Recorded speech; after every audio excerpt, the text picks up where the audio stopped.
আমি এখন আছি গুলমার্গের লোকাল কিছু গ্রামে আসছি। গুলমার্গের পাশেই এখানে একটা বিষয় লক্ষণীয় যে এখানে বাড়িগুলো যাওয়ার পরটাতে এত বরফ যে এখানে হেঁটে যাওয়া সম্ভব না। এখানকার লোকালরা যে কীভাবে যায় আসলে খুবই টাফ। এই যে এখানে একটা পথ দেখা যাচ্ছে, হয়তো সম্ভবত এই পথ দিয়ে যে হেঁটে হেঁটে যায়, বাট খুব একটা সুবিধার হয় না, কারণ 5-10 মিনিট পর এটা আবার স্নো পরে ফুল ব্লক হয়ে যায়। সো এখানকার লোকালদের জন্য এটা আসলে খুবই টাফ। ওই যে পর দেখা গেল যে ওরা অনেক কষ্ট করে এই বাড়িগুলোতে যেতে হয়।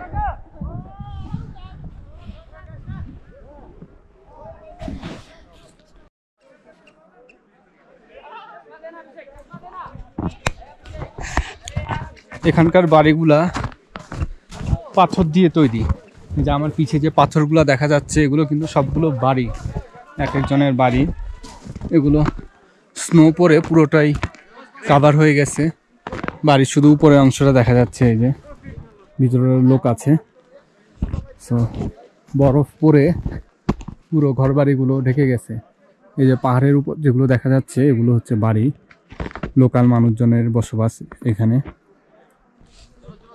বরফ পরে এই যে পথ দেখা যাচ্ছে ওরা, কারণ এগুলা পথ করার ঠিক 10-15 মিনিট পরে আবার বরফ হয়ে পুরোটাই জমে যায়। সো লোকাল লোকদের বের হওয়ার জন্য এরকম পথ করে বারবার বের হতে হয়, বা স্নোর কারণে এটা থাকে না বেশিক্ষণ। এই যে এই বাড়িটার গেট এই সাইডে, এদিকে বরফ পরে সব ভর্তি হয়ে আছে। এই যে লক করা, লোক নাই।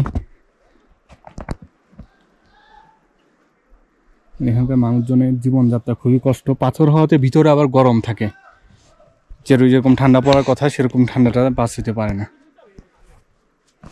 আমি আবার ফিরে যাচ্ছি।